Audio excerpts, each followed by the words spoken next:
Oke, kita terekam ya Bapak Ibu ya. Oke, terima kasih. Baik, kita mulai. Assalamualaikum warahmatullahi wabarakatuh. Waalaikumsalam warahmatullahi wabarakatuh.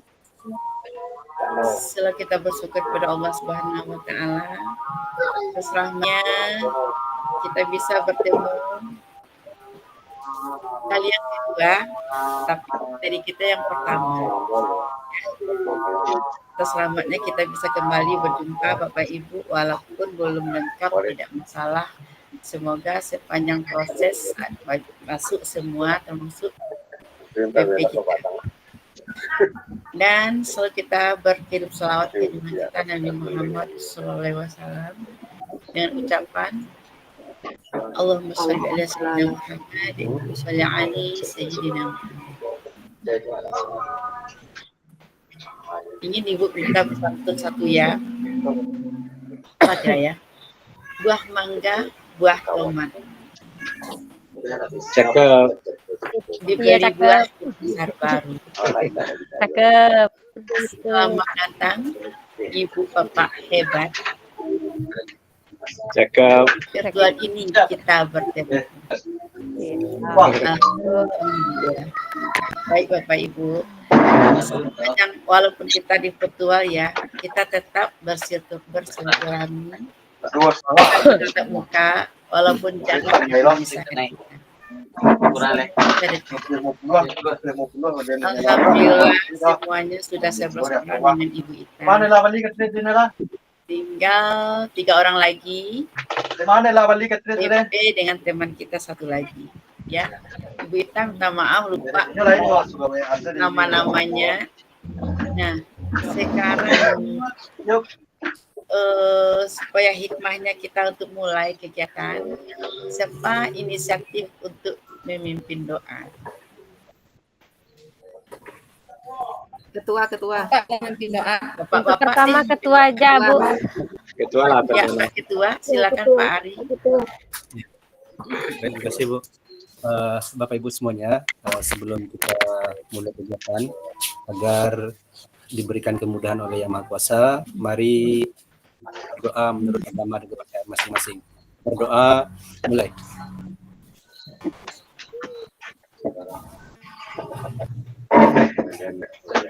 Berdoa selesai. Dikembalikan ke Ibu. Terima kasih Pak Ari atas doanya yang sudah memimpin doa buat kita semua. Baik Bapak Ibu, modul 1.1 sudah mulai hari ini yaitu eksplorasi konsep.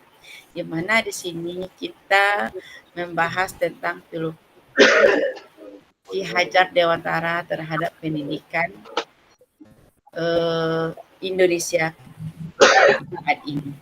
Nah, kita dituntut bagaimana refleksi Bapak Ibu telah memahami filosofi Ki Hajar tersebut. Nah, nanti Bapak Ibu selama proses yang 2 jam ini ya. Nah, khusus di modul 1.1 kita 3 kali vikon ya. Vikon pertama di sini, besok rupol 3 jam 3 jam. Nah, selama proses ada tips-tips yang akan Ibu sampaikan, nanti akan Bapak Ibu lihat nanti pas di PowerPoint ya. Namun demikian ada beliau sampaikan setelah Ibu melihat eksplorasi konsepnya, ada yang belum bisa dibaca, ada yang belum bisa dibuka, atau laptop kita yang masalah. Dan sebelumnya Bu Ita minta maaf juga belum sempat mengomen semuanya. Kira-kira yang hadir di sini yang belum mengerjakan tugas eksplorasi konsep yang poin 2 dan poin 10 siapa? Yang hadir di sini. Yang belum? Yang rekaman. Semua sepertinya, Ibu. Alhamdulillah, hebat, luar biasa kelas B. Kelas B cukup membanggakan. Alhamdulillah. Alhamdulillah, ya. Alhamdulillah. Karena di sini adalah guru-guru hebat semua, yang bangga. Makanya Memang kalau kelas hebat pas sore ya, sore. Nanti Nggak jadi malam, Bu. ya malam ya. Saat ini karena 2 jam, kita mulai 4:30, nanti selesainya jam 6 ya. Ya. Siap Ibu. Besok pas rukun kita mulai jam 3, jam 7 Jam malam. 7 Ibu. Jam 7 sama Mulai jam 7. selesainya sekitar jam 10 malam. Ya enggak malam-malam. Ya. Siap Ibu. Karena kita kebanyakan guru SMA, ada guru SMP, pulangnya jam 3. Kasian juga. Guru pulang langsung Zoom. Nggak mungkin. Tumbang nanti. Baik. Kasihan. Ya, doakan semuanya sehat semua ya. Lancar. Amin. Amin. Terima kasih. Doa yang sama untuk Ibu ya Bu. Amin. Iya, amin. Baik. Walaupun kita nggak ada berarti kita kurang satu lagi ya? Sudah lengkap Ibu. Yang CP-nya udah. CGP sudah semua Ibu. Tinggal PP 2 yang belum. Kita cuma 10 orang. Iya Ibu. Iya, 10 orang, Bu. Oh, iya. Cuma 10 orang. Tinggal lengkap. PP yang nggak ada ya? Iya Ibu. Ya, Bapak.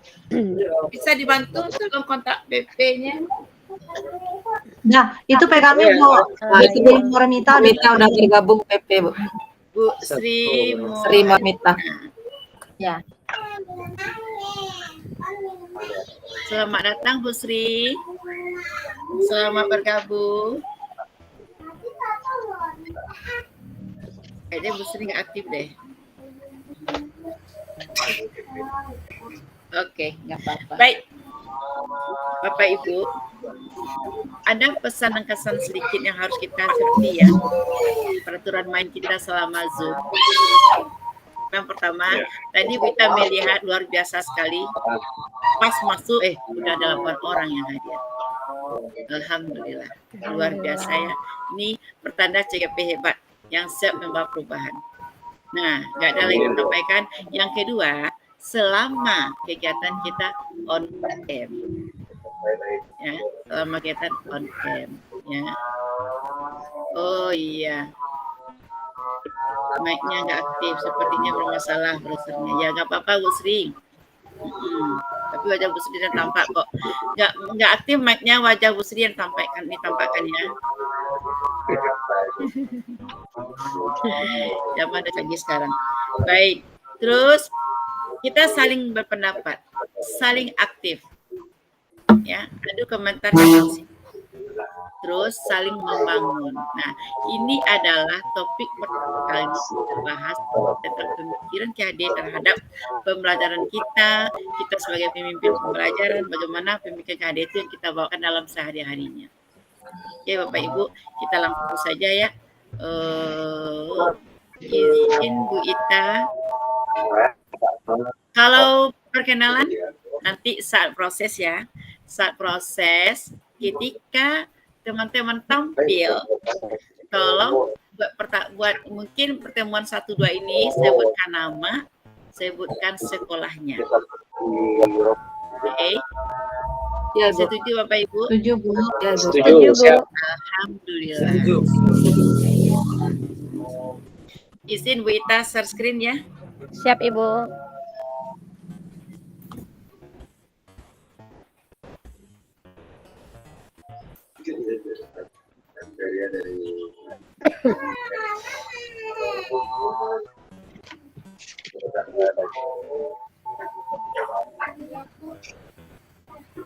Oke, sudah tampil kah?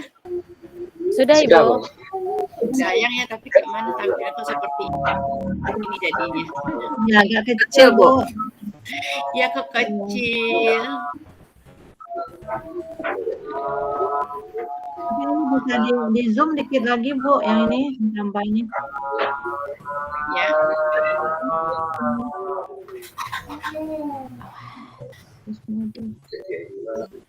Sebentar.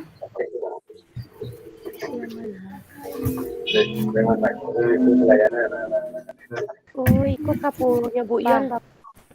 Nampak? Kan Kabu Yon udah Kabu Yesi, anak Ibu Bu Yesi. Mbak Bu, kepotong. Iya. Ya, Bu Yesi. Potong ya.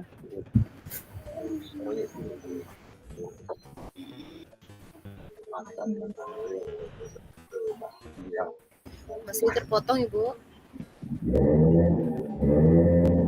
Nah, udah mending lah. Udah ya. Udah. Ini Ibu mundurkan, bisa ya. Bu takut hilang nanti. Tadi udah coba hilang dia. Baik Bapak Ibu, kalau Ibu hilang kabel ke semua, wajah teman-teman nggak kelihatan jadinya. Kalau Ya. ini dihilangkan. Udah, Bu, udah. Udah lumayan, Bu. Oke. Bapak ya, Ya, nggak Lumayan, apa-apa, Bu, Bu. bisa dibaca. biar Ibu bantu baca saja. Baik Bapak Ibu. Nah, ini dia. Modul kita yaitu tentang refleksi filosofi pendidikan Indonesia Ki Hajar Dewantara. Nah, apa intisari dari modul ini? Apa pula yang akan dituntut kepada para CGP? Nah, mungkin Ibu bacakan saja ya. Kalau Bapak Ibu baca mungkin kecil-kecil, sakit matanya nanti. Bantu saja. Nah, lulusan yang dituju Nggak boleh Bu dengan dua. Di luar main nih nak, di luar main nih. pahami Bapak Ibu ya. Sana sebut. Guru Di penggerak luar apa lah? memahami peran dan alasannya menjadi pemimpin pembelajaran. Nah, Bapak Ibu sebagai pemimpin pembelajarannya. Yang kedua, guru penggerak melalui refleksi diri yang terdokumentasi mampu nanti secara reguler mengidentifikasi kebutuhan, peningkatan kompetensi dan kematangan diri demi mendukung pembelajaran murid. Nah, Bapak Ibu nanti bisa mengidentifikasi kebutuhan peningkatan kompetensinya, kematangan dirinya. Nah, itu. Meningkatkan berarti meningkatkan kompetensi, meningkatkan kematangan diri sebagai guru, sebagai pemimpin pembelajaran. Bapak Ibu, capaian modul ini apa capaiannya? Para CGP memahami pemikiran filosofi KHD. Ya. Yang kedua, para CGP mampu mengambil pembelajaran dari pemikiran filosofi KHD untuk diterapkan di sekolahnya nanti sebagai pemimpin pembelajaran yang terwujudnya sekolah bagaimana? Sekolah yang pusat pengembangan karakter. Itu Bapak Ibu. Yang pertama nanti, yang pertama apa tadi? Memahami filosofi. Pemikiran filosofi KHD. Ya, Hajar Dewantara. Ya. Yang kedua, intinya saja ya. Iya, Yang Bu. kedua, mengambil pembelajaran dari filosofi HD. Hajar. Nah, pelajaran itu diterapkan nanti di sekolahnya karena ibu bapak adalah sebagai pemimpin pembelajaran. Bapak Ibu nanti setelah di sini akan dikaderkan menjadi apa? Kepala sekolah atau jadi pengawas sekolah. Bapak Ibu sudah memilih kah? Belum? Nggak ada, Bu. Enggak ada ya. Nah, kemarin kami dapat ini pembekalan karena ini arahnya dua. Jadi dari sini Bapak Ibu dikaderkan ke sana langsung. Siapa yang memilih kepala sekolah dan siapa pula yang memilih pengawas sekolah. Nah, itulah. Jadi dari guru langsung ke pengawas. Karena mendapatkan ilmu guru penggerak itu memang luar biasa. Ya Bapak Ibu, kalau dulu pengawas dari kepala sekolah dulu ya. Nah, sekarang capaian khusus. Jadi Bapak Ibu, nah ini yang kita harapkan hari ini untuk 6 bulan ke depan. Ya, apa? Bapak Ibu mampu memiliki. Nah, di sini kan secara khusus Murni diharapkan dapat membantu ya, membantu para CGP untuk memiliki apa? Pertama apa, Bapak Ibu? Pengetahuan tentang dasar-dasar pendidikan KHD. Luar biasa. Pengetahuan dasar-dasar ya. Yang kedua, keterampilan mengelola pembelajaran yang berpihak kepada murid. Ada konteks lokal kelas dan sekolah. Iya. Bagaimana Bapak Ibu mengelola pembelajaran yang berpihak pada murid? Nah, yang selama ini apa yang kita lakukan? Sudahkah kita berpihak? Nah, ini kita kupas nanti sekupas-kupasnya. Yang ketiga, sikap reflektif, sikap kritis dalam menerapkan pembelajaran yang merefleksikan dasar-dasar pendidikan Ki Hajar Dewantara dalam menuntun murid mencapai kekuatan kodratnya. Itulah tujuan khusus yang kita tuntut hari ini sama Bapak Ibu. Nanti teman-teman di sini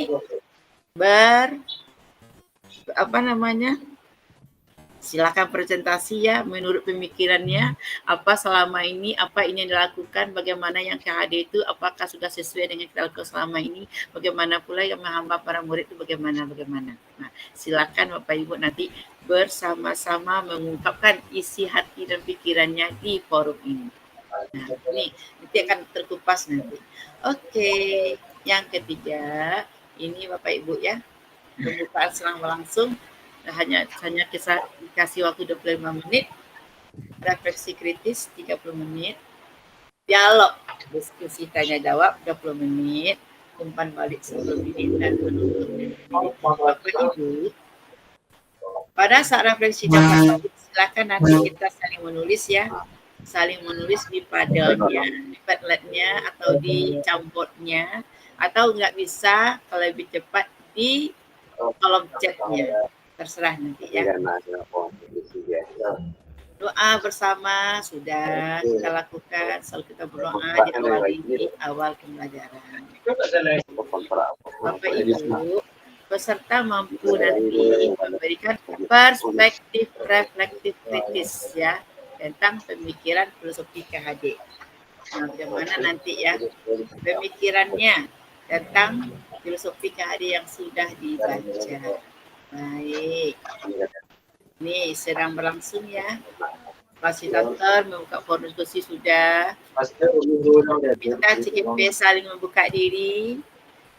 Nanti setelah ini ya, apa itu terhadap perbedaan dalam berpendapat, bertanya dan berbagi praktik baik untuk lebih kritis dan reflektif dalam memaknai, menghayati filosofi KHD. Nah, pada refleksi kritis, CGP harus bagaimana? Coba baca Bapak Ibu. CGP memberikan perspektif reflektif kritis tentang pemikiran atau filosofi Hajar Dewantara. Ya. Nanti Bapak Ibu menyampaikan ya. Perspektif reflektif kritis. Nah, tentang filosofi KHD yang sudah dibaca. Dialognya bagaimana Bapak Ibu? Silakan bagaimana? CGP harus bagaimana? CGP saling berdiskusi untuk mengkonfirmasi saling berdialog ya. Setiap CGP dalam memaknai dan menghayati pemikiran KHD dengan saling bertanya atau mengkonfirmasi perspektif rekan CGP lain. Fasilitator memandu dialog. Ya, siapa yang keras suaranya membaca? Bantu Wita deh. Ya Bu. Coba Bu, boleh Bu? Ya boleh silakan. Yang kedua Ibu, atau diulang lagi? Ya. Ya. Saya ulang lagi ya Bu ya. CGP saling Yang berdialog ya. untuk mengkonfirmasi perspektif setiap CGP dalam memaknai dan menghayati pemikiran Ki Hajar Dewantara dengan saling bertanya atau mengkonfirmasi perspektif rekan CGP lain. Seperti itu. Terima kasih Bu Widya. Bu Dena, apa tuh maksudnya? Yang mana? Yang nomor 2, Bu? Ya. Saling berdialog dan konfirmasi dengan Oke, saling berdialog. Ya, Tidak dialog ada dan yang konfirmasi. diam. Saling bertanya, ya. Ini namanya Bu catat ini. Ya, yang aktif. Oke, lanjut. Nah, saat refleksi mengapa Bapak Ibu? CGP bukan CGP lagi, fasilitator memberi umpan balik untuk memberi penguatan terhadap pemahaman Bapak Ibu nanti ya. Refleksi pembelajaran dituliskan pada aplikasi yang disediakan oleh instruktur, boleh berupa padlet. Nanti Ibu Ita nggak padlet, cepat kita isi di kolom chatnya saja. Oke. Nah, sekarang yang ketujuh. Nah, ini aturan main kita ya. Yuk, aturan main semuanya membaca. Nomor 1. Serentak. Maunya serentak. Nomor 1. Seluruh peserta pemilihan kesempatan Ulang lagi. Ulang. peserta Ibu memiliki kesempatan untuk berpendapat. Ibu komando ya. Ya. Kalau bilang nomor 1 semuanya bersuara. Oke. Nomor 1. Iya, Bu. Seluruh Berpendapat. Oke. Nomor 2. Berpikiran Lanjut. 3. Jika ada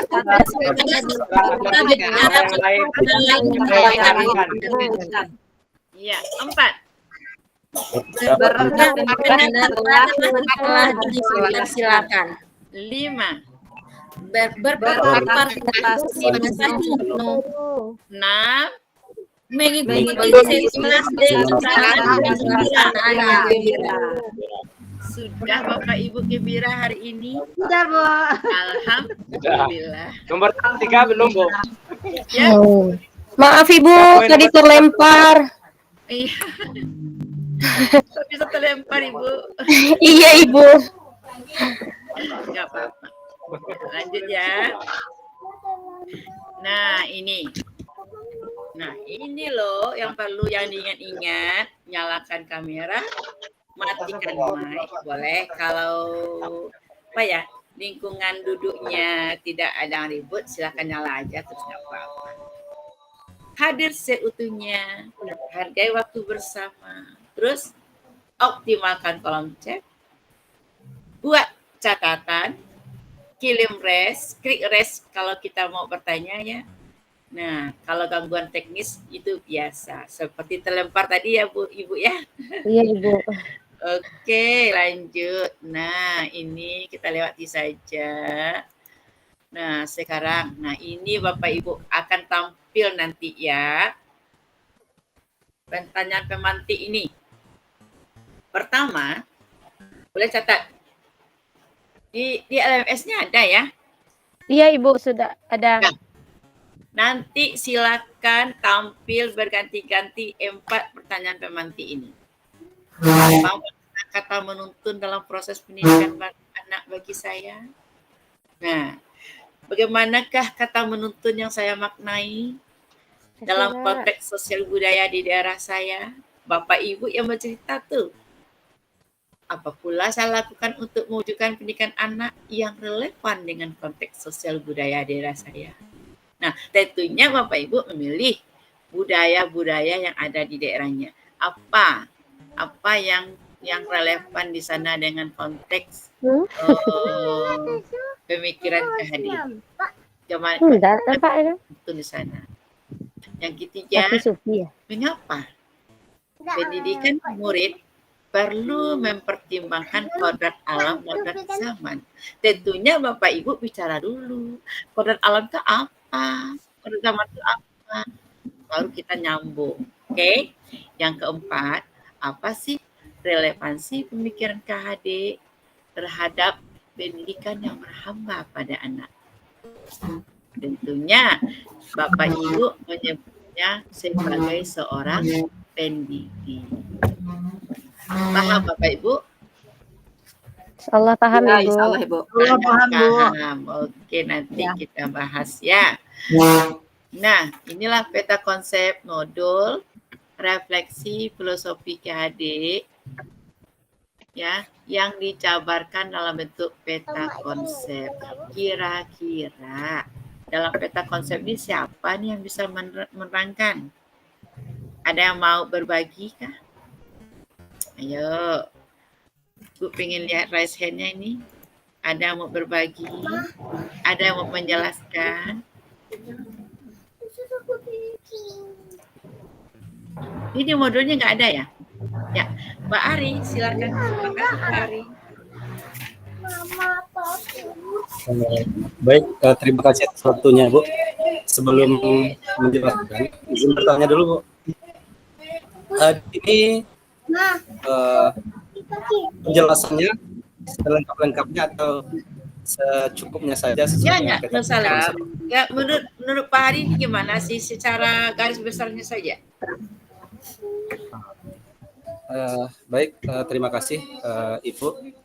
Pada modul 1.1 ini, itu refleksi filosofis pendidikan nasional Sebentar Nusantara. Pak Ari dan sekolah Apa, Bu? Sekolah Pak Ari di mana? Mohon maaf, Bu.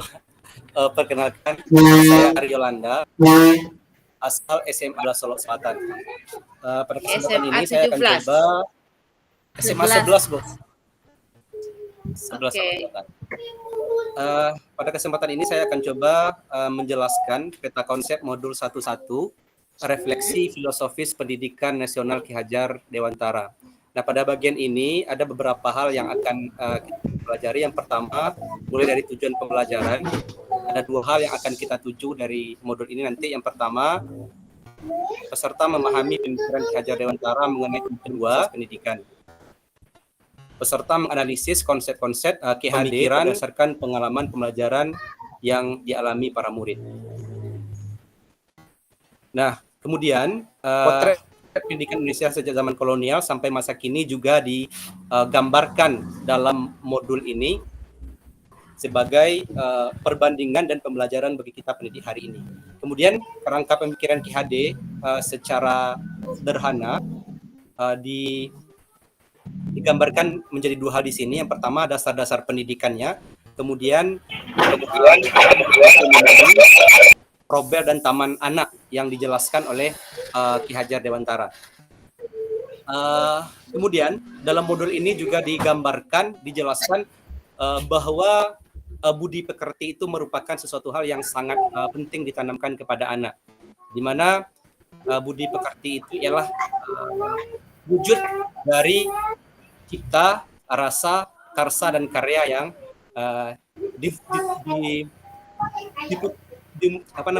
ditunjukkan oleh anak. Dalam kata sederhananya, kalau dari kurikulum K13 itu ada namanya afektif, psikomotor, dan kognitif. Inilah yang akan dicapai pada diri seorang peserta didik. Kemudian Ki Hajar Dewantara ini pemikirannya ialah tentu pendidikan itu harus berlandaskan atau berdasar kepada kodrat alam dan kodrat zaman. Artinya, pembelajaran yang dilakukan itu adalah pembelajaran yang kontekstual, sesuai dengan alam atau yang terdekat dengan lingkungan anak tinggal. Dan juga pendidikan itu harus sesuai dengan perkembangan atau kemajuan teknologi informasi hari ini. Dimana dalam zaman ini yang perlu dilihat adalah di mana anak berada, kemudian juga terkait ini isi dan iramanya. Mohon maaf, Bu, yang bagian bawah nggak nampak, Bu. Pendidikan dan pengajaran asasnya. Pendidikan dan pengajaran. Ya. Dan maksudnya yang bagian bawah nggak nampak, Bu. Dasar pendidikan yang menuntun. Dasar pendidikan yang Dasar-dasar pendidikan. Yang Oke. menuntun. Kemudian juga dijelaskan tentang dasar pendidikan yang menuntun.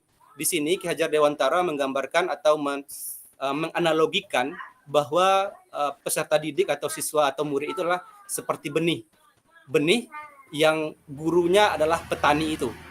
Bagaimana tumbuh kembangnya bibit itu tergantung kepada petaninya, tergantung tanahnya, tergantung pencahayaannya, dan pupuknya, dan terutama tentu bagaimana kelihayan petani ini untuk menjaga merawat bibit tersebut atau biji tersebut. Begitulah siswa.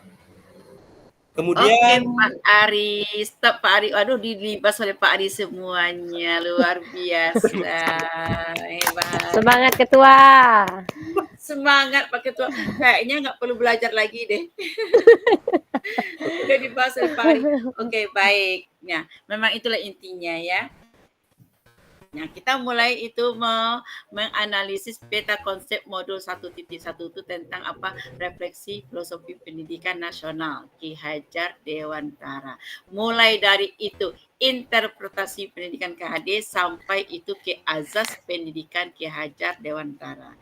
Nah, semua ini sudah ada dalam peta konsep. Bapak Ibu nanti siap nanti merefleksikan dirinya, apa yang telah diperbuat selama ini, sudahkah kita relevansi dengan KHD atau bagaimana? Nah, silakan Bapak Ibu sampaikan ya, sampaikan apa yang telah dilakukan selama ini. Oke, nah sekarang kita lanjut ke slide berikutnya.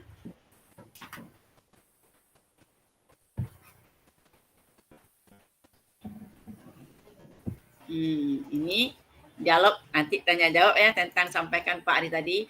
CGP saling berdialog untuk konfirmasi perspektif setiap CGP dalam memaknai dan menghayati pemikiran KHD dengan saling bertanya atau konfirmasi perspektif rekan CGP lain. Nah, fasilitator hanya memandu. Silakan Bapak Ibu ya.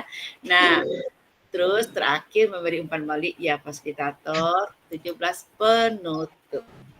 Oke, ada pertanyaan kah sebelum ditutup, sebelum dihentikan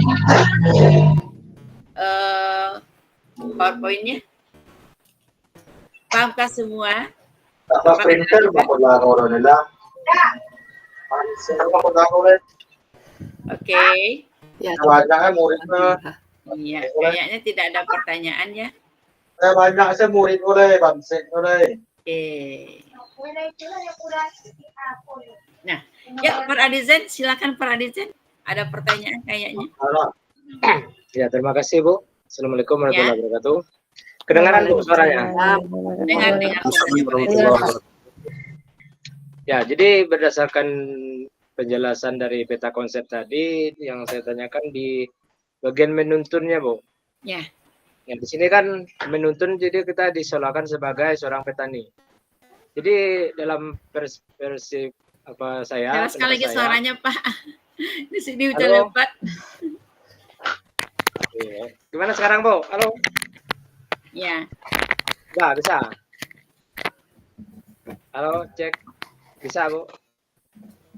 Boleh Pak? Nah, jadi di sini kan ada seorang petani, kita sebagai pendidik, kita kan ibaratkan petani merawat berbagai tanaman yang akan kita tumbuh kembangkan.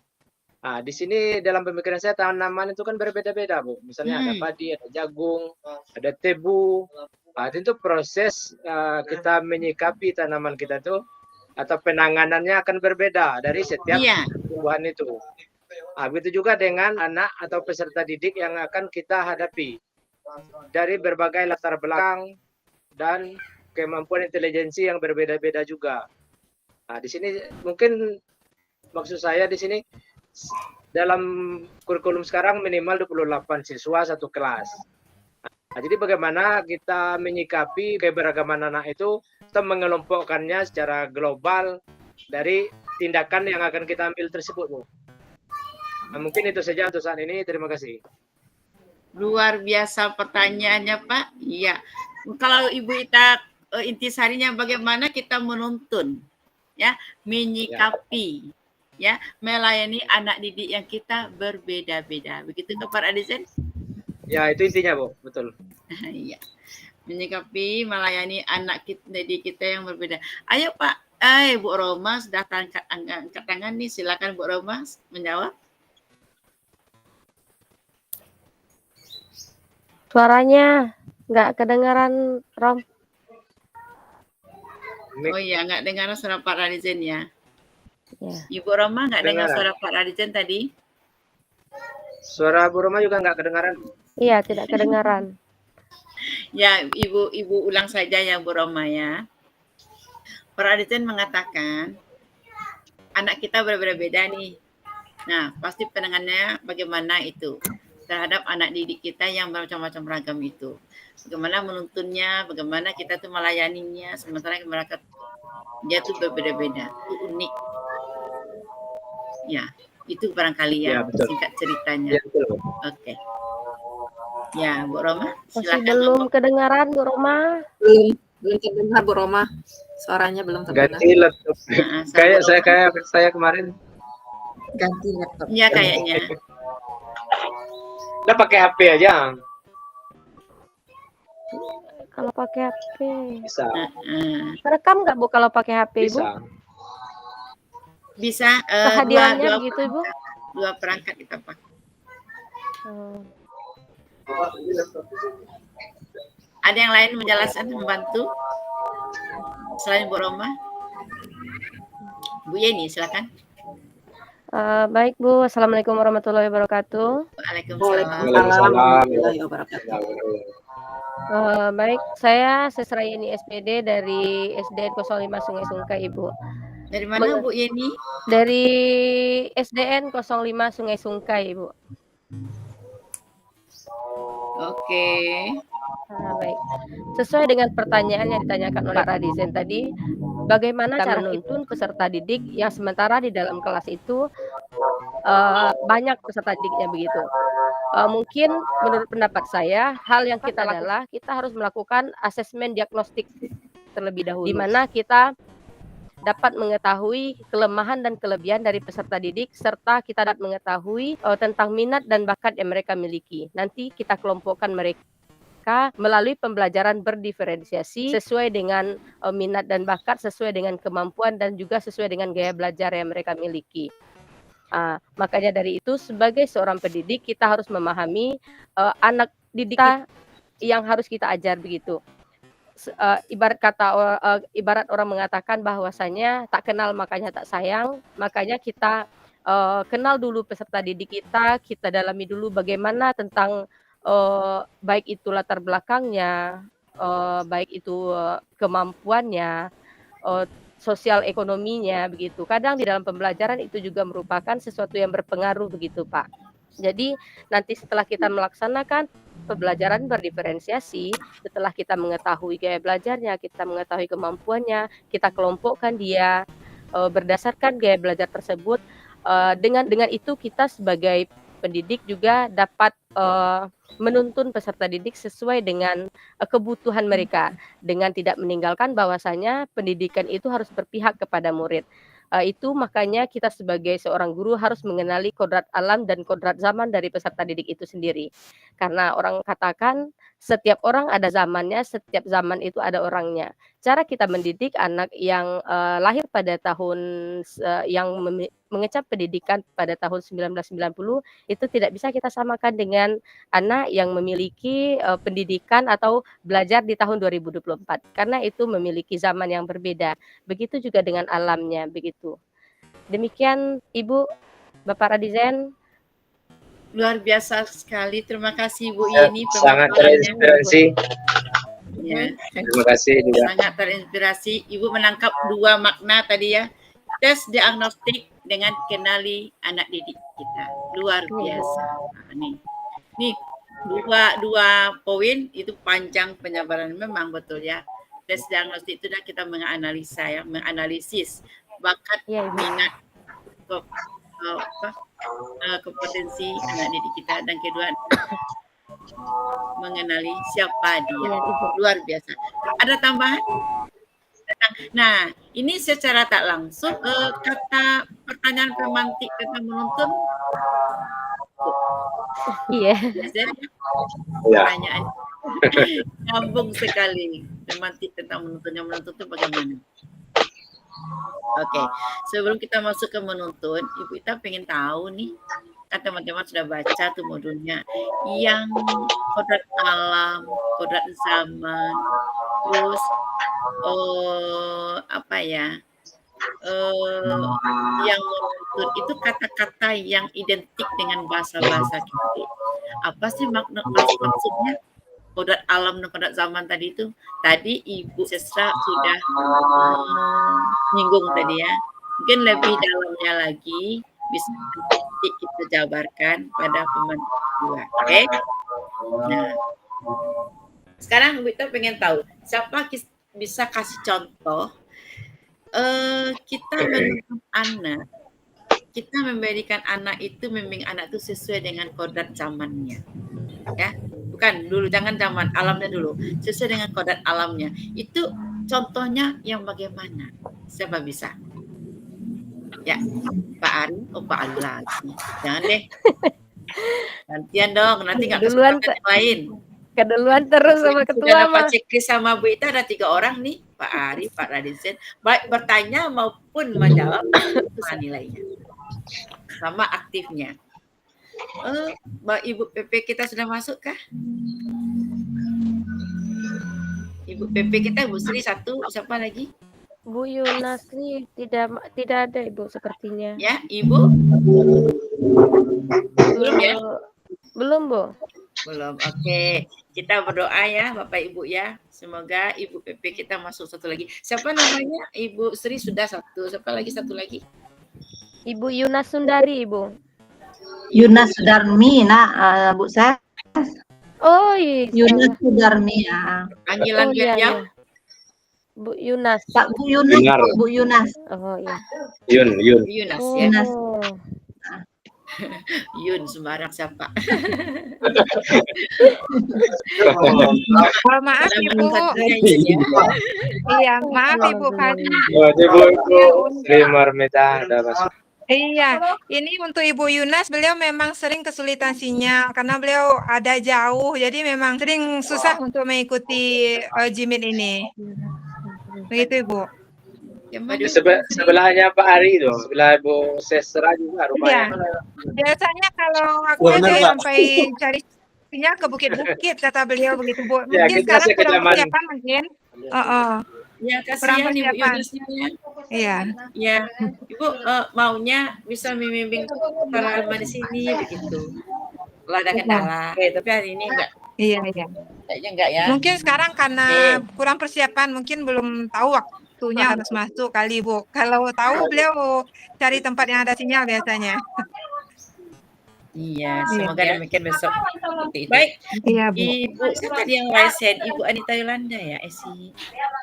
Saya Bu, Yang raisen apa tuh? Kodrat saya Bu. alam. Ya, Bu Anita Anita. Rosalina. Silakan Bu Anita. Ya, baik Bu. Assalamualaikum warahmatullahi wabarakatuh. Waalaikumsalam warahmatullahi wabarakatuh. Perkenalkan, saya Anita Rosalina dari SMP 32 Solo Selatan. Ya. Oh, 32. Ya, Lanjut. SMP. Banyak SMP sana ya. Ya. Jadi yang maksud dengan kodrat alam itu adalah kondisi anak yang sejak lahir yang dipengaruhi oleh kultur budaya dan lingkungan tempat tinggalnya. Nah, jadi tersebut ada yang tinggal mungkin di lingkungan yang mungkin tidak baik, nah, atau ada juga dia tinggal di lingkungan orang tuanya yang kasar cara ngomongnya, nah, gitu Bu. Oh terus, bentar Bu. Jadi yang kodrat alam aja tadi ya Bu ya, tentang kodrat alam ya Bu ya. Jadi intinya kodrat alam itu adalah kondisi siswa atau anak yang sejak lahir dipengaruhi oleh kultur budaya dan lingkungan tempat tinggalnya. Kalau dia lahir di lingkungan yang mungkin orang tuanya agamis, jadi anak ini juga agamis. Tapi ada juga anak yang sekolah, itu anaknya dia kasar ngomongnya, orang tuanya memang kasar di rumah gitu. Gitu. Ya. Nah, mungkin itu dulu penjabaran dari saya, Bu. Nah, apa kayak ya boleh. Terima kasih Bu Anita. Bagus sekali tanggapannya. Nah, di sana melalui kita mengetahui kodrat alam, kodrat zaman anak, kita bisa bagaimana upaya kita dalam menuntun. Bagaimana upaya kita dalam membimbing. Itu Bapak Ibu ya. Mungkin pemantik 1 sudah selesai, pemantik 2. Apa sih maksudnya kedua? Yang apa? Saya lagi, Bu. Ya. Silakan baca kedua apa maksudnya? Yang kedua maksudnya, Bu? Ada pertanyaan pemantik 2 4 tadi kan? Oh gitu. Iya, Ibu. Apa makna menuntun bagi saya gitu, Bu? Ya. Yang kedua, bagaimana kata menuntun yang saya maknai pada konteks sosial budaya di daerah saya? Apa yang dapat saya lakukan untuk mewujudkan pendidikan anak yang relevan dengan konteks sosial budaya di daerah saya? Iya. Itu sepertinya, Ibu. Iya, berarti terkait budaya luar biasa. Ibu kita nggak tahu nih budaya Solo Selatan kayak mana sih? Gimana letak menuntun dalam budaya tuh? Siapa yang bisa berpendapat? Maaf Ibu, Ibu Fasil, maaf Bu, Ibu PP, Ibu Yunas sudah bergabung Ibu sepertinya. Alhamdulillah, terima kasih.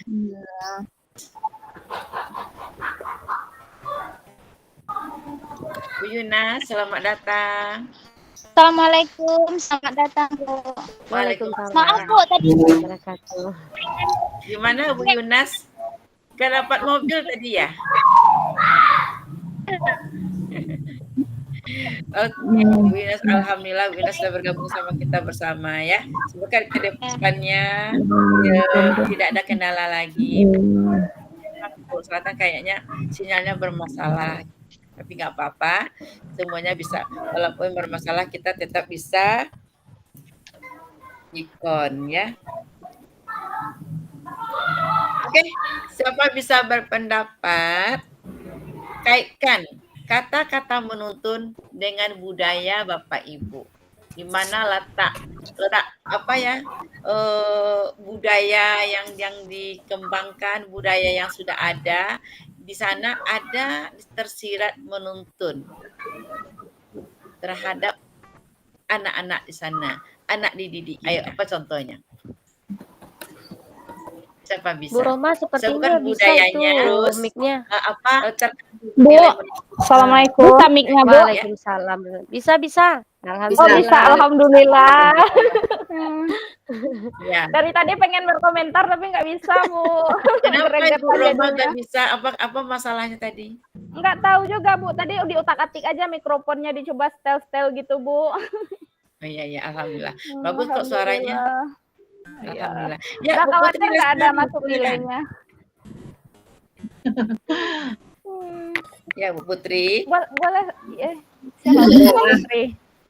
Assalamualaikum warahmatullahi wabarakatuh. Waalaikumsalam warahmatullahi wabarakatuh.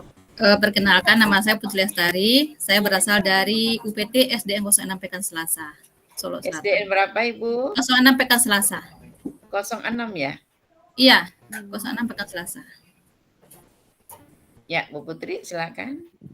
Baik Bu, saya akan mencoba. Ini dek baru ya Bu ya, jadi agak grogi sedikit. Semangat. Nggak ada yang melihat kita kok. Putri di mana, kita di mana. Ya Bu, masih belajar Bu. Kalah sama Bapak dan Ibu-ibu sini, hebat semuanya. Semua kita hebat. Makanya kita ada satu forum.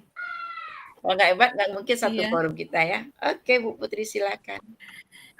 Ya baiklah, saya akan mencoba sedikit ya Bu ya, mendengar bagaimana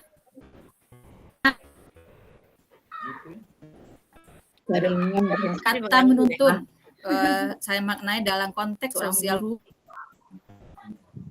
yang dikatakan yang mana sebagai Hajar Dewantara, Ingarso Sontolodo, Ingarso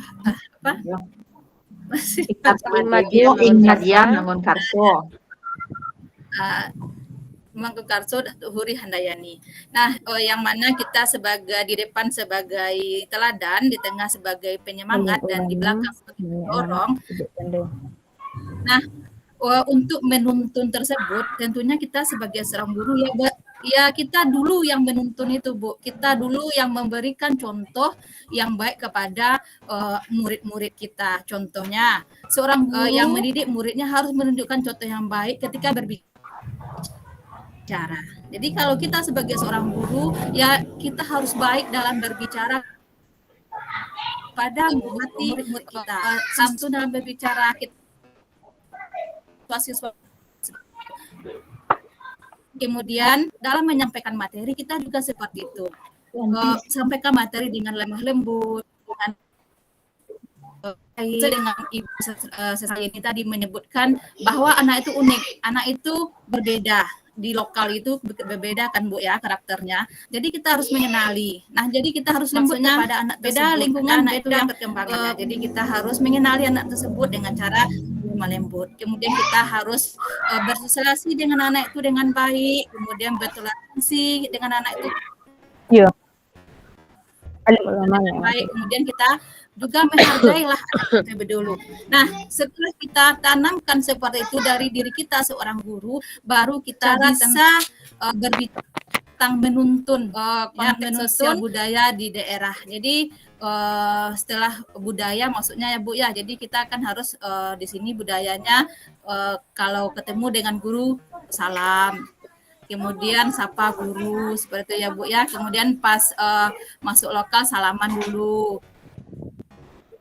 Kemudian dalam belajar tidak boleh dului pembicaraan teman. Kemudian kalau kita anak kita minta permisi satu-satu seperti itu. Nah, itulah kata menuntun itu bisa diterapkan apabila seorang guru harus dulu menerapkan untuk baru dicontoh oleh anak-anaknya kan budaya yang ada di sekolah sehingga budaya tersebut norma-norma kan atau dijalankan norma-norma oleh anak kita sehingga bisa dia berkembang dan di masyarakat. Nah, cuma itu Bu. Terima kasih Ibu Putri, luar biasa. Kalau Ibu boleh menyimpulkan, sepertinya kata menuntun bisa terjadi, bisa terlaksana apabila kita yang sebagai pengiringnya, sebagai penamping pembimbing untuk menuntun tadi, sudah patut jadi contoh tauladan. Ya begitu ya? Ya. Gitu ya. Ya. Ada yang dituntun anak, ya. Kita yang sebagai untuk menuntun itu jadilah orang yang patut dituntun dulu. Ya, sebagai contoh teladan yang baik luar biasa. Nah, sekarang pertanyaannya tadi kembali ya. Apa kira-kira budaya yang ada ya yang lagi dikembangkan di daerahnya di Solok Selatan. Nah, budaya itu bisa membentuk pribadi anak, bisa menuntun anak ke yang lebih baik. Kira-kira budayanya apa? Apa nilai-nilai budaya yang terkandung di sana? Apa nilai-nilai KHD? Maaf ya, budayanya ini. Misalnya kalau di pesisir budaya Melamang Kairayo misalnya. Nah, misalkan. Nah, di sini budayanya sunat apa? Banyak ya macam-macam budaya. Kira-kira nilai-nilai budaya itu apa yang bisa dijadikan menuntun anak kita yang lebih baik? Siapa bisa? Bu Roma ya. Dari tadi raise hand ya. Widya, Bu Roma dari tadi juga. Ibu Widya, Ibu Dena, silakan. Ya, baik ya Bu, terima kasih untuk kesempatannya. Kalau menurut saya yang menuntun tadi kan membimbing. Jadi yang disesuaikan dengan budaya yang ada di sekitar kita. Contohnya dengan memaknai dengan kata nanampe. Biasanya kan di budaya kita ada kata nanampe, ada kata mendaki, menurun, melereng, mendata. Jadi kita kepada model itu membiasakan diri untuk memahami apa itu kata yang 4 itu. Kan di Minangkabau ada istilah itu Bu. Kalau sama orang yang mendaki, bagaimana cara berbicaranya, sikapnya, sopan santunnya. Yang sama yang mendata diajarkan juga. Jadi kita perlu menerapkannya pada siswa untuk mempraktekannya dalam kehidupan sehari-hari. Ya. Mungkin itu luar ada biasa. tambahan Bagus Bu Dena, bagus sekali. Cuma Ibu minta, katonan apa di budaya, di kegiatan apa ketemunya? Kan budaya tempat duduk kan? Mungkin bisa Bu, acara pesta mungkin Bu. Ada rumah yang lain bisa bantu? Iya, silakan. Ya, mantap. Ya, silakan. Nah, di sini kolaborasi. Nah, makanya budaya yang kita kembangkan, budaya yang ada di daerah kita ini ya, patutnya itu harus dilestarikan karena budaya itu ada nilai-nilainya di sana. Nah, Ayah Ibu pengen tahu budaya apa saja begitu. Ya, Bu Widya? Bu Roma? Baik. Ya, baik. Bu. Ya. Bu Widya dulu ya. Bu Roma. Semangat. Luar biasa ini ya rebutan. Iya. Banyak. Ya, baik, izin Ibu. Saya akan menambahkan sedikit ini mengenai budaya. Sebenarnya kalau dikatakan budaya, tidak budaya menurut saya, Ibu, yang kalau saya bawakan ke daerah saya, khususnya di Balun. Ya, Bu Sesia, karena itu kampung kami. Ya, Di Iya, sini, benar sekali. di tempat saya ini ada namanya anak-anak itu, Bu, selalu bermain layangan di akhir pekan. Layangan saya sering memperhatikan itu. Saya tanya, loh, kenapa bermain layangan? Bukannya sekarang anak-anak hobi gadget? Saya bilang seperti itu, Ibu ya. Mereka bilang, oh kalau main layangan seru Kak, bisa tarik-tarik sama-sama, bisa bekerja sama-sama. Kemudian sosial kami juga terjaga Kak, katanya. Jadi dari budaya kebiasaan mereka di akhir pekan itu saya simpulkan ketika kebiasaan mereka bermain layang-layangan pada akhir pekan, adanya rasa kerjasama sosial yang tercipta dari budaya mereka yang mereka ciptakan sendiri itu, Bu. Seperti Iya, itu. terima kasih. Berarti dari permainan anak ya. Nah, Iya. contoh budaya babako misalnya. Ada nak? Iya. Kira-kira Iya, Ibu, nilai benar. apa sih terkandung sana? Nah, itu. Ya, Ibu Suci. Ya, baik, Bu. Ya. Terdengar suara saya, Bu? Dengar ya. Ya. Baiklah, saya Siti Yolanda Purnamasari dari SMP 11 Solok Selatan. Tepatnya di sini Nagari Abai nama tempatnya, Ibu. Kalau di Abai ini, baik alek buruk namanya atau alek baik, itu dilakukannya di rumah gadang, Bu. Jadi, ya. Di sana, Nah, ini yang meminta ini. Iya, saya orang Abai jadi tahu juga itu, Bu. Terus. Jadi di sana kita bisa melatih kerjasama, gotong royong kepada anak-anak gitu, Bu. Ya, pokoknya acara kayak tunangan ataupun nanti pernikahan, itu nanti ada acara kematian, itu di rumah gadang dilaksanakan, Ibu. Oh, begitu. Iya. Iya. Terus nilai-nilai yang terkandung di sana? Iya, tentang toleransi gitu kan, Bu, kerjasama, gotong royong. Karena kan misalkan kalau ada alek baik atau alek buruk kan sama-sama di sana. Kalau alek buruk sama-sama menemani gitu kan keluarga yang ditinggalkan, memberi semangat. Kadang tidur bersama di rumah gadang itu kalau malam-malam, Ibu. Iya, luar biasa. Berarti kebersamaan yang dijunjung sana ya. Iya, Ibu. Oke, kebersamaan. Luar biasa. Nah, ini yang meminta. Nah, banyak nilai-nilai yang kita ambil ya dari budaya kita untuk menuntun anak kita yang lebih baik. Oke, Bapak Ibu. Nah, mungkin dari segi budaya udah selesai saja ya. Enggak. Roma masih ada pendapat? Masih, Bu. Dari pertanyaan yang pertama belum bisa berpendapat, Bu. Kasihan Ibu Roma. Ya, silakan Bu Roma.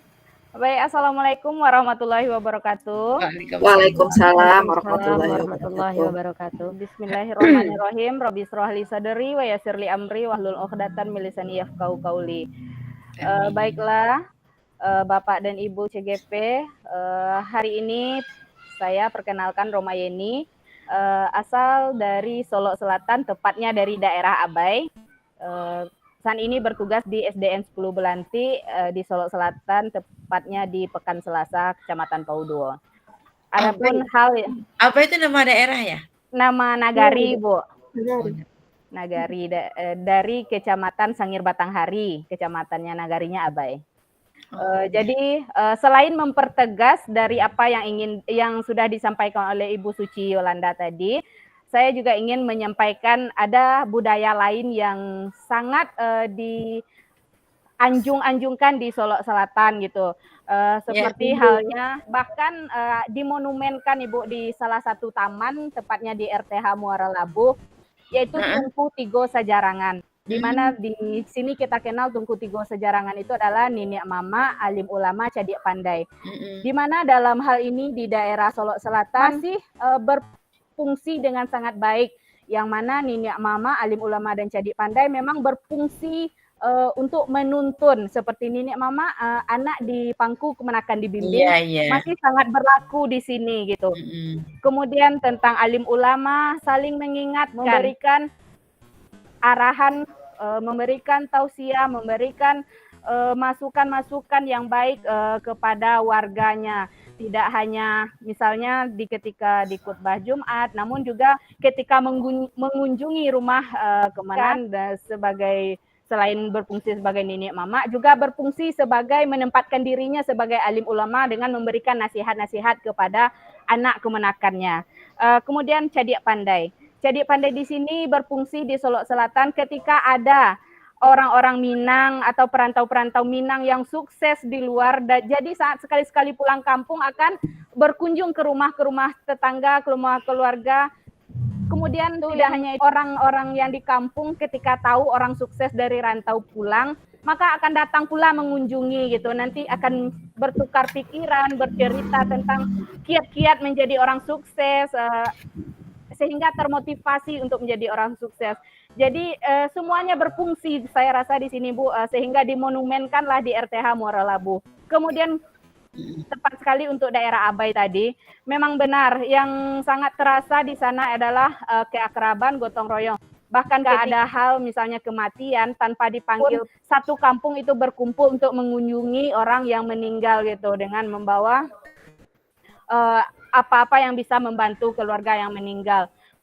Kemudian ditemani tidur. Jadi semua kegiatan di daerah Abai itu baik yang meninggal, yang barale, yang bertunangan itu masih dilaksanakan di rumah gadang. Kalau sekarang ya. Berarti sama ya Bu Roma sama Bu Suci ya, sama daerahnya ya.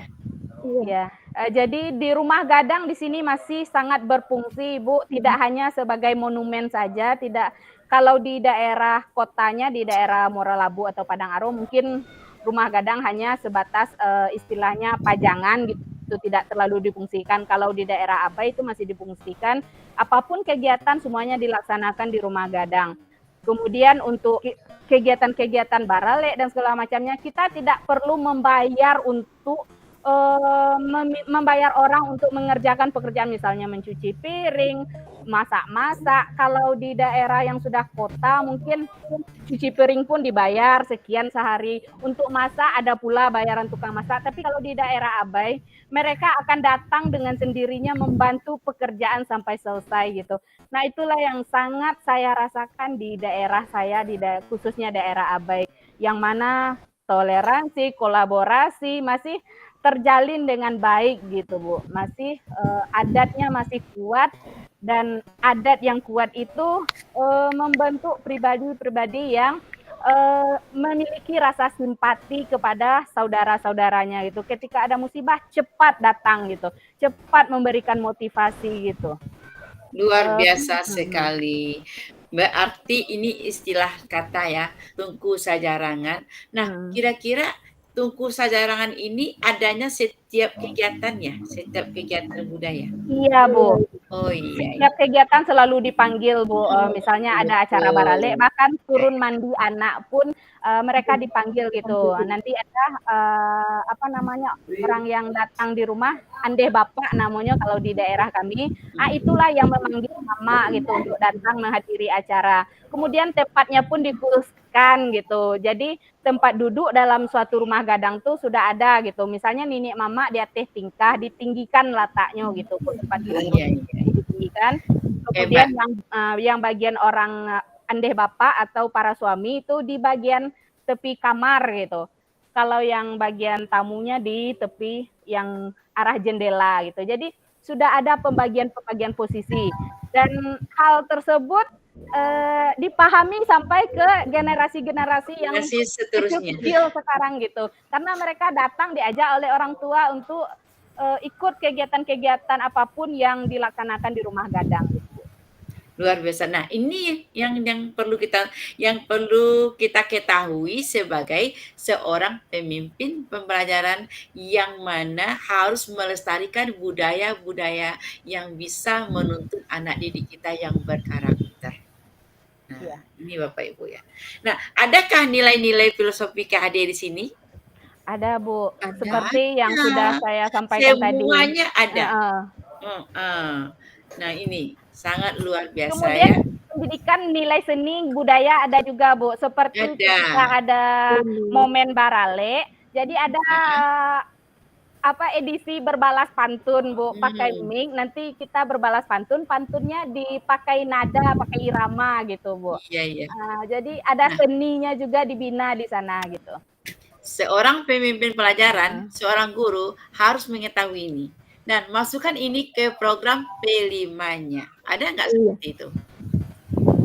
Di P5 kebetulan saya mengambil kemarin tentang sampah gitu, Bu. Jadi bukan tentang budaya karena di tempat daerah saya bertugas berbeda pula itunya, Bu, budayanya, kondisi alamnya, kondisi lingkungannya juga berbeda gitu. Nggak ada rumah gadang di sana. Guru SMA dari sini, Nak? Guru SMA? Pak Ari. Pak Ketua, Ibu. Pak Ari. Nah, Pak Ari sebagai guru SMA ini ada tema P5 masuk ini kan? Iya, Ibu. Tentang kearifan lokal ya, Bu ya? Kearifan lokal. Perlu dilestarikan. Iya, benar. Sudah banyak nilai-nilai yang seperti ini bergeser di zaman sekarang. Ya, karena kecanggihan zamannya, karena pengaruhnya IT ya, pengaruhnya budaya gadget agak bergeser anak-anak kita sekarang. Nah, kalau yang disampaikan Bu Roma ini semasa Bu Cuci ini budayanya masih lengkap. Jangan sampai terkikis. Iya, Bu. Inilah tanggung jawab sebagai apa? Sebagai pemimpin guru. Pemimpin pembelajaran. Nah, ini Bapak Ibu. Luar biasa sekali pengalamannya Bu dapat hari ini. Oke, pemantik yang ketiga. Kita cepat saja ya, waktu kita sedikit tinggal lagi. Ini luar biasa kelasnya ini. Yang ketiga apa pertanyaannya? Mengapa pendidikan murid atau anak perlu mempertimbangkan kodrat alam dan kodrat zaman? Ibu. Sudah disinggung oleh Bu Sesrayeni tadi. Bu Arina, silakan. Ya Ibu, izin terima kasih atas waktunya Ibu. Bismillahirrahmanirrahim. Assalamualaikum warahmatullahi wabarakatuh. Waalaikumsalam warahmatullahi wabarakatuh. Ya, izin untuk menyampaikan pendapat, tapi perkenalkan dulu nama saya Arina. Saya mengajar di UPT SMP Negeri 03 Solok Selatan. Kemudian sebelumnya saya mengucapkan terima kasih kepada ibu-ibu yang lain tentang banyak ibu-ibu tadi adat istiadat, pengalaman baru karena dulu juga saya dari Muara Labuh pindah ke Padangaro melihat taman itu. Sekarang saya tahu ilmunya. Sangat berharga. Terima kasih ibu-ibu, Ibu Roma, Ibu Suci, semuanya sangat berharga. Saya dulu main di taman, saya nggak tahu, sekarang saya tahu pengalaman baru, ilmu baru. Terima kasih. Kemudian saya ingin berpendapat ya, karena dari tadi saya menyimak ibu-ibu semuanya semangat, saya tergugah jadinya. Menyampaikan pendapat juga. Tergerak ya Bu ya. Tergerak semuanya. Iya. Iya. Mengenai yang pemantik yang ketiga ya Ibu ya, pendidikan murid perlu mempertimbangkan kodrat alam dan juga kodrat zaman. Ya, yang seperti yang saya pahami ya Ibu dari pemikiran KHD, kalau kodrat alam itu di mana anak-anak memang dia dekat dengan alamnya, di mana dia lahir. Anak-anak yang lahir di desa tentu saja berbeda dengan anak-anak yang lahir di kota.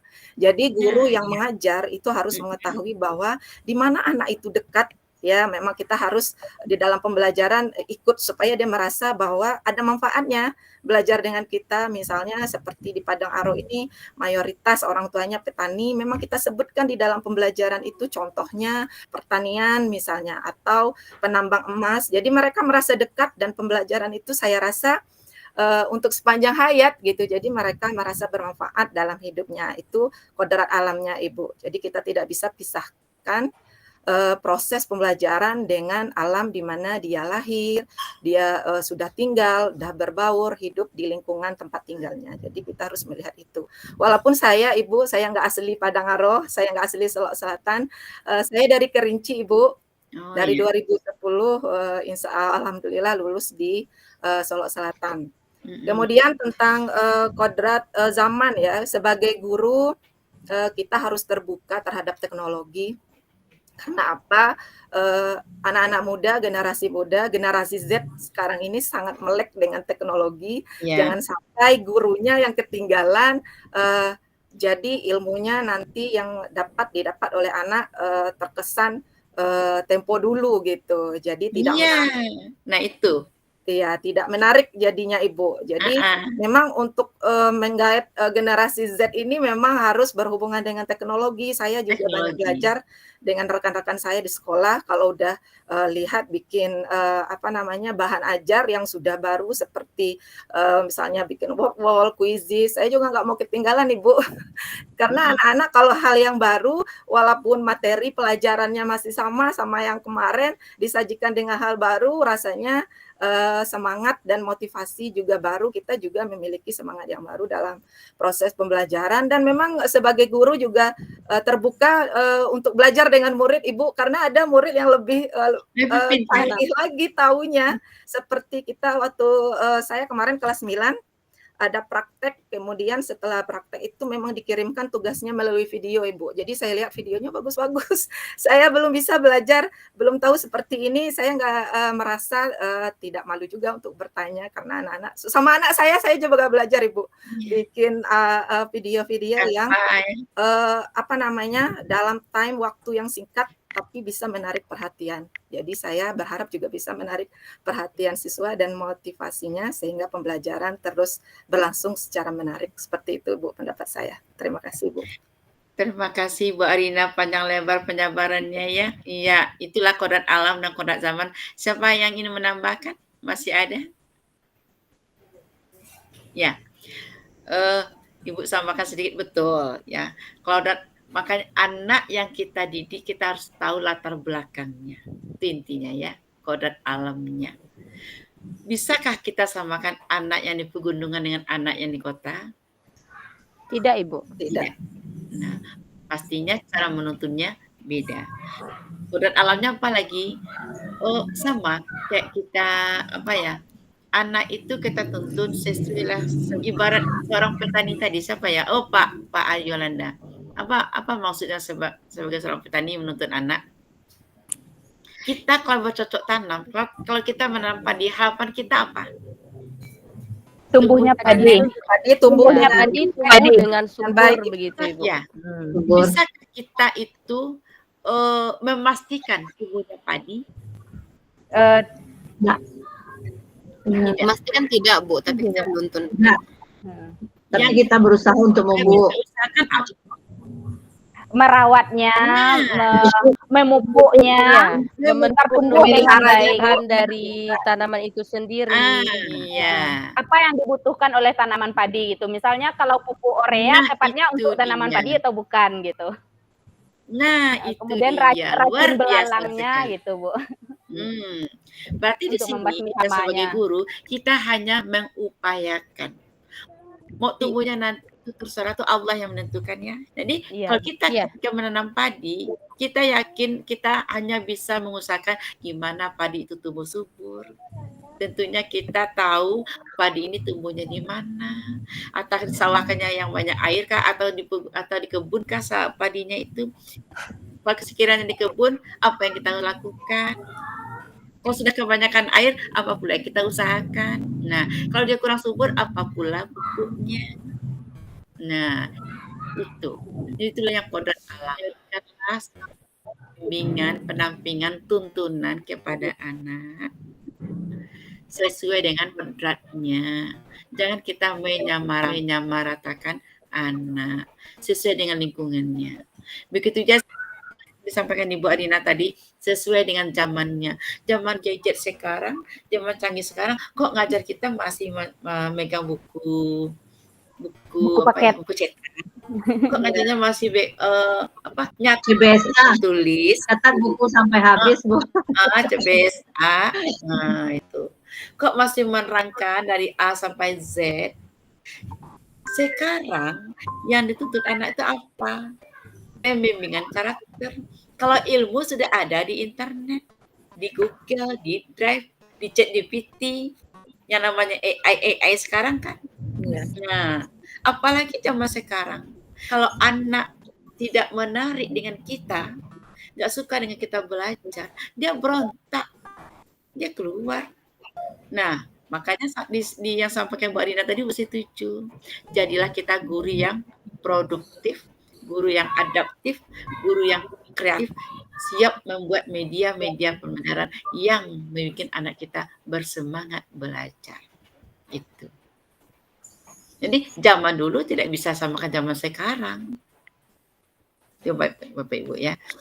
Oke, Bu Roma silakan. Baik. Ya, nah ini. Yes, ya mungkin untuk menebalkannya saja Bu, menggarisbawahinya saja, ya menguatkan. Istilahnya kalau kita bawakan ke kurikulum kita sekarang, kita perlu melakukan diagnosa awal terhadap siswa atau murid gitu. Jadi supaya kita bisa menuntun anak murid sesuai kodrat alam dan kodrat zaman, maka perlu kita diagnosa awal terhadap siswa tersebut gitu. Kemudian selain itu tujuan kita melakukan diagnosa awal supaya kita juga tahu gaya belajar anak, kemudian tentang lingkungannya kan, orang tuanya, pekerjaannya apa. Ketika kita bertemu dengan anak yang orang tuanya misalnya petani, kemudian ada anak yang dalam satu kelas juga orang tuanya guru, maka tidak bisa kita samakan cara menuntun anak itu, cara mengajar terhadap anak itu. Yang anak guru mungkin terbiasa ditinjau oleh orang tuanya di rumah, di istilahnya kalau dalam bahasa Minangnya lai ditantui de orang tua gitu. Kalau anak petani biasanya anaknya belum berangkat sekolah, orang tua sudah duluan pergi ke ladang, pergi ke sawah. Kemudian nanti pulangnya udah sore, apakah anak punya PR atau tidak itu kadang nggak ditanya sama orang tua. Nah, kita perlu juga mendiagnosa sampai ke sananya gitu. Jadi ketika kita masuk kelas, kita harus kenal dulu siapa siswa kita, siapa orang tuanya. Dan selain itu kita dengan mengetahui, dengan melakukan diagnosa awal, kita juga bisa nantinya berkolaborasi dengan orang tua. Bagaimana kita menuntun anak ini, karena tidak bisa kita terlepas dari orang tua dalam mendidik anak gitu. Seberapapun hebatnya seorang guru, seberapapun perfectnya media, strategi yang dilakukan oleh guru, tetapi ketika tidak ada dukungan dari orang tua di rumah, maka hal tersebut tidak akan maksimal gitu. Karena waktu anak yang banyak dihabiskan itu lebih banyak bersama orang tua dan lingkungannya, dan sementara bersama guru hanya sepertiganya saja gitu. Jadi perlu ada kolaborasi dengan orang tua, dengan lingkungannya, misalnya dengan guru ngajinya atau TPA. Ketika saya di sini saya memperkenalkan saya sebagai guru agama itu Bu, saya bertanya MDA-nya di mana. Kemudian saya tanya, karena dalam bacaan sholat itu kan ada beberapa versi gitu, mazhab yang dipakai. Nah, ketika anak itu, saya pakai yang ini ya Bu, karena guru ngaji saya ajarkan yang seperti ini gitu. Nah, ketika hal tersebut ternyata tidak tepat atau belum ditemukan ada dalilnya atau tuntunannya, maka saya konfirmasi gitu Bu. Siapa tahu saya yang belum baca, saya yang belum tahu gitu. Sehingga saya tanya sama guru ngajinya, ini dapatnya di mana ya Bu? Kok saya belum tahu, siapa tahu boleh saya pinjamkan bukunya, kayak gitulah. Jadi bisa berkolaborasi tidak hanya dengan orang tua, tapi juga dengan pendidik di lingkungannya seperti gurunya di TPA atau di tempat ngajinya gitu. Luar biasa. Berarti di samping tes diagnostik yang sampaikan Ibu Sesrayeni tadi, juga kolaborasi dengan orang tua. Memang itu Bapak Ibu. Jadi kita mengenal anak itu harus ada kolaborasi orang tua juga. Iya, luar biasa sekali. Cukup sudah ya nomor sampai pemantik nomor 3, nomor 4. Ini yang penting. Nomor 4, ayo nggak banyak nih. Udah hampir jam 6. Tolong ingatkan apa nomor 4 ya? Relevansi pemikiran Ki Hajar Dewantara. Ini ya. Sangat luar biasa. Nomor 5 enggak? Enggak, nomor 4. Nomor 5. Itu nomor 4, nomor 4 sampai nomor 4. Pemantik nomor 6. Iya, yang nomor 4-nya relevansi pemikiran Ki Hajar Dewantara. dengan pendidikan menghamba kepada Ya, anak. Nah, apa itu sih? kalau nggak salah. Nah, sudahkah Bapak Ibu melakukan ini? Menghamba pada anak murid itu kayak mana? Apakah kita tuh santun kepada anak? Apa pula maknanya itu? Menghamba kepada anak. Selain Bu Adina sudah, Bu Sesra sudah, yang belum. Ibu Yunas PP, Bu Sri PP yang belum. Ibu Suci, oh sudah semua. Oke deh. Sudah dapat bagian semua. Oke, Bu Sesra ini. Baik, terima kasih Ibu. Sesuai dengan poin keempat, yaitu apa relevansi pemikiran Ki Hajar Dewantara tentang pendidikan yang menghamba kepada anak dengan peran saya sebagai pendidik. Nah, sebelumnya kita harus mengetahui apa itu yang disebut dengan menghamba kepada anak. Nah, karena menghamba kepada anak itu memiliki makna yang sangat dalam, di mana sebagai seorang guru kita memberikan penghargaan kepada peserta didik atau murid sebagai manusia yang sudah memiliki kodratnya dari Sang Pencipta yang terlahir di zaman yang sangat dinamis begitu. Nah, yang dikatakan menghamba di sini adalah bagaimana kita sebagai guru dapat memberikan pelayanan terbaik dan juga dapat memberikan tuntunan terbaik semampu kita kepada peserta didik sehingga nanti peserta didik tersebut atau murid tersebut dapat mencapai keselamatan yang setinggi-tingginya saat dia menjadi anggota masyarakat nanti. Bisa jadi menghamba kepada murid itu contohnya dengan memberikan pembelajaran kepada peserta didik dengan suasana atau iklim yang menyenangkan, di mana ketika belajar peserta didik tersebut tidak merasa tertekan, malah dengan jam yang 70 menit itu mereka merasa kurang, mereka ingin merasa lebih belajar banyak lagi begitu. Itu tergantung kiat kita sebagai guru.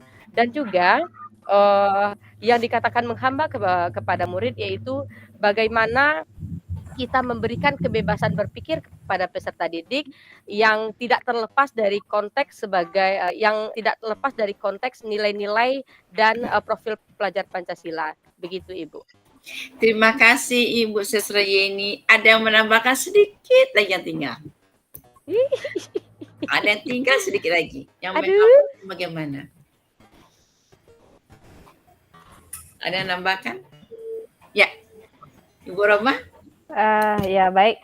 Ingin menambahkan sedikit.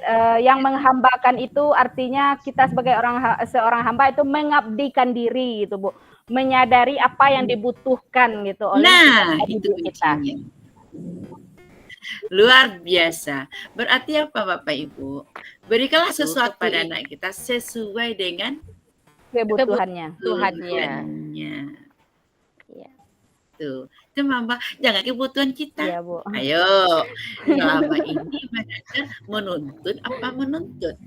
Menuntut Ibu, menuntut banyak Bu. Selama ini guru bilang harusnya kepala sekolah nih. Selama ini campur aduk kadang-kadang Bu. Mengajar menuntut apa menuntut? Menuntun. Iya. Sekarang jadi menuntun ya Pak Kepsek. Saja. Pak Ali. Kadang-kadang kita kan sering dihadapkan dengan tontonan dan tuntunan. Nah, jadi kita harus fokus dengan tuntunannya. Jangan tonannya. Oh ya, Pak Ari guru SMA-nya menuntun apa menuntut? Pak Waka. Menuntun. Hah? Agak kecil suara Pak Ari. Jaringan mungkin kurang stabil. Menuntun Bu. Jadi menuntun ya? Menuntut. Kalau menuntun nanti pusing para desain Bu. Allah menuntun. Kalau sekarang bilang menuntunnya, tapi yang selama ini menuntut. Kenapa menuntut bilang? Iya Bu. Menuntun. Karena kita nuntut nilai Iya. kan? Iya Bu. Menuntut nilai. Kamu harus begini ya, begini, begitu. Anak sukanya olahraga, dipaksa matematika. Banting kan? Nah, anak sudah nggak mau dia dipaksa dia sukanya bernyanyi. Dia suruh melukis, jangan kamu melukis. Tulisannya aja Nah, kayak selama ini kita menuntut KKM, nilainya harus segini, harus segini. Harus tuntas ya, Bu. Nggak ada menuntunnya. Jadi Bapak Ibu, berikanlah sesuatu sesuai kebutuhan anak. Apa maunya anak? Itu yang menghamba itu. Oh, anak kita karakternya begini. Oh, karakternya, Bu, saya sukanya begini, saya sukanya belajar seperti ini, saya sukanya belajar di luar. Ya udah, bawa keluar belajarnya, ya. Belajar di alam, jangan di kelas terus. Yang menghamba. Kita tuh bukan menghamba dengan tidak patuh kepada anak ya, bukan begitu maksudnya. Berikanlah sesuatu itu kebaikannya. Makanya masuk sini apa? Pembelajaran. Yes, nah itu. Jadi itu masuk pembelajaran berdiferensiasi. Baik Bapak Ibu, kasih kesempatan satu lagi. Bu Sesra ini, silakan. Iya baik Ibu, sesuai dengan relevansi tentang pemikiran Ki Hajar Dewantara, seperti yang kita ketahui, kita sebagai guru kan menuntun peserta didik dan juga beberapa salah satunya yaitu dengan memberikan membangun iklim begitu Bu, membangun iklim yang kondusif ketika pembelajaran. Seperti yang Ibu katakan tadi, anaknya suka olahraga, kita ajar matematik. Itu saya lakukan Ibu, tetapi saya belajar matematika dengan menggunakan olahraga begitu. Nah, misalnya anak di dalam kelas itu kan ada ubin Ibu. Ada ubin. Seperti apa? Percoba sebutkan apa rumus dari persegi. Nanti mereka katakan. Nah, setelah itu saya bagi per kelompok. Nanti saya berikan instruksi, coba hitung. Berapakah panjang sisi dari persegi tersebut. Nah, sisinya apakah sama panjang? Oh iya Bu, ternyata memang kalau persegi itu keempat sisinya sama panjang ya Bu. Nah, coba cari luasnya berapa. Dengan begitu untuk menyampaikan pertanyaan ke depan, anak itu tidak berjalan Bu, tetapi mereka melompat secara zigzag. Berarti mereka sudah melakukan olahraga di dalam matematika. Itu yang sudah saya lakukan Ibu. Luar biasa. Nah, ini yang Ibu minta, ya. Kita memberikan sesuatu sesuai dengan kebutuhan anak. Apa kebutuhannya? Kebutuhannya olahraga. Bisa masuk matematik? Bisa. Bisa IPA ya bisa. Nah, makanya seorang guru itu harus cerdas dalam memberi apa? Dalam memberi pembelajaran, dalam memberi apa? Ilmu kepada anak melalui tuntunan sesuai kebutuhan anak. Jangan metode kita yang dipaksakan. Anak nggak mau. Nah, sesuai kebutuhan anak. Baik Bapak Ibu, selesai sudah 4 pemantik hari ini. Besok kita berdiskusi alot ya. Siap Ibu. Berdiskusi, Bapak Ibu akan berkelompok. Nah Pak Ari, silakan itu bagi kelompok buat besok. Bagaimana? Pak Ari ya. Ya Bu. Ibu maunya berkolaborasi ya. Ada guru SD, SMP, SMA dalam satu kelompok. Dan kalau sama Bu Ita, kelompoknya itu berganti terus setiap kita rukol. Tidak stagnan, ya. Nah, makanya jadi sampai selesai sampai bulan November nanti kita akan mencicipi semua teman kita. Bagaimana berkelompok dengan ini, ya. Tidak stagnan, ya. Berganti-ganti terus. Itu tugasnya Pak Ketua. Boleh yang lain kalau Pak Ketua nggak banyak kerjaan, silakan minta ke teman-teman yang bisa bantu. Ya, bikin kelompoknya dan kelompok itu kirim ke Bu Ita biar Bu Ita bikin bornya ya, ruang breakout roomnya. Bapak Ibu silakan sekarang tulis refleksi pembelajaran yang hari ini yang Bapak Ibu rasakan tentang filosofi KHD yang sudah kan banyak ini. Kita sudah ada banyak tadi bercakap ya, banyak ide. Nah, kira-kira apa yang Bapak Ibu dapat, pelajaran apa yang Bapak Ibu petik hari ini, silakan diketik di kolom chat-nya. Jangan lupa tulis judulnya ya. Pelajaran yang saya dapat hari ini adalah, nah itu. Bu, mohon maaf Bu, untuk kelompoknya berapa satu kelompok Bu? Oh ya, buat besok kita cukup 3 kelompok saja. Berarti anggotanya 3, 4. Ya kita akan, karena kita hanya 10 orang ya, 3, 4 ya. Silakan ditulis di kolom chatnya, karena kalau kolom chat akan terekam. Nanti Ibu bikin pedalnya nanti. Di Padlet kita main nanti.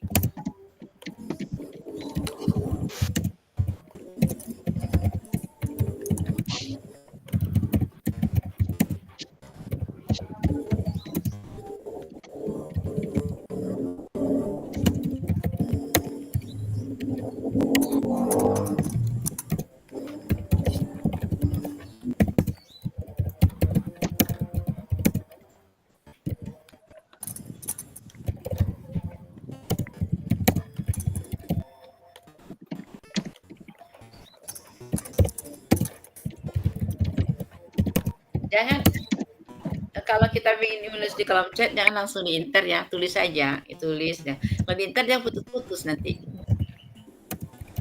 Setelah tulis baru di chat, baru diinter. Pembelajaran saya sebagai seorang pendidik.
Ibu, izin Ibu, Ya, apakah dibatasi karakternya Ibu?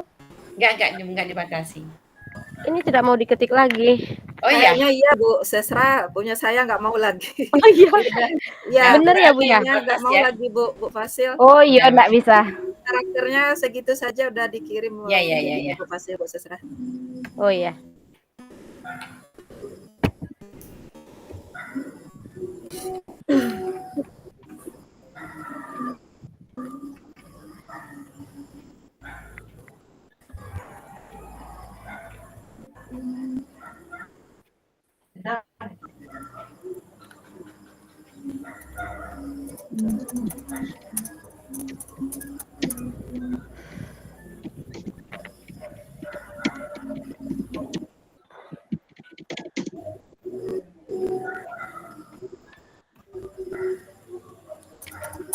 lagi dek.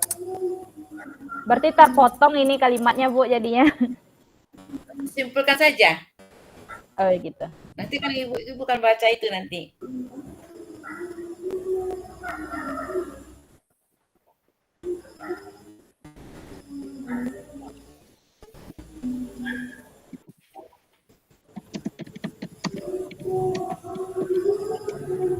Oh ya Pak Ari, besok kelompok katanya 5 orang per kelompok ya? Berarti ada 2 kelompok ya Ibu? Kelompok aja Bu ya. Kalau 5 orang per kelompok, PP ya? Kalau per PP ya 5 orang per kelompok. Tapi Ibu sebelumnya 3 kelompok, mungkin biar pembahasannya lebih luas begitu. Enggaknya bagaimana 5 kelompok ya? 2 kelompok ya? Apakah 3 kelompok Ibu? Ya. Apakah kira-kira bisa 3 kelompok Ibu? Kalau sebagusnya 3 kelompok ya Bu? Ya kalau Ibu lebih senang kelompok kecil kan bekerja. Iya. Kalau ramai nggak begitu banyak yang bekerja. Kalau 3 kelompok berarti Ibu pasti ada yang 4 berarti ya? Iya ada 4. Ya ada yang 4 satu kelompok. Iya. Coba lihat lagi ya ininya, perintahnya di LMS berapa kelompok.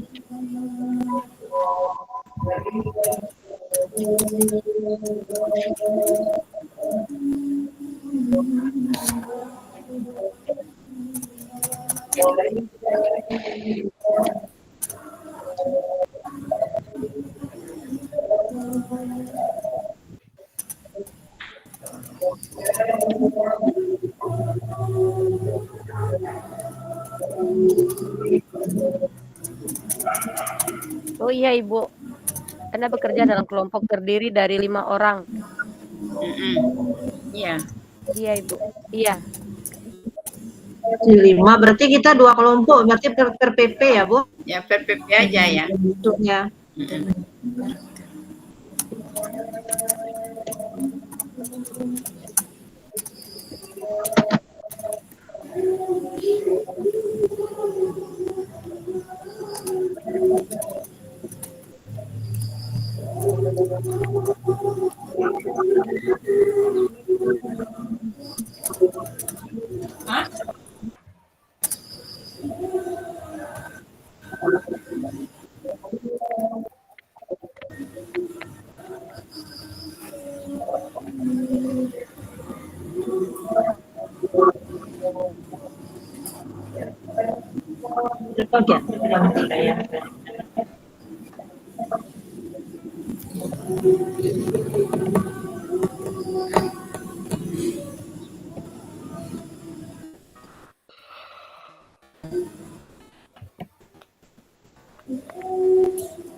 Oke Bapak Ibu udah selesai? Alhamdulillah. Ibu stop recordnya ya.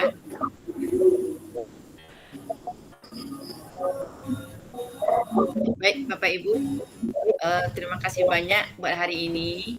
Ibu ini akan membaca saja. Ya, alhamdulillah ini terekam dan semuanya terbanyak dan sangat bermanfaat pada sekolah yang saya dapat. Alhamdulillah. Semuanya semoga pertemuan hari ini bermanfaat dan bermakna buat kita semua dan siap untuk berdiskusi memperluas lagi ilmunya tentang sosial budaya yang dikaitkan dengan pemikiran KHD. Ibu Bapak AMS-nya dan siap berdiskusi besok kita rupiah yang akan presentasi. Oke Bapak Ibu, terima kasih banyak yang luar biasa.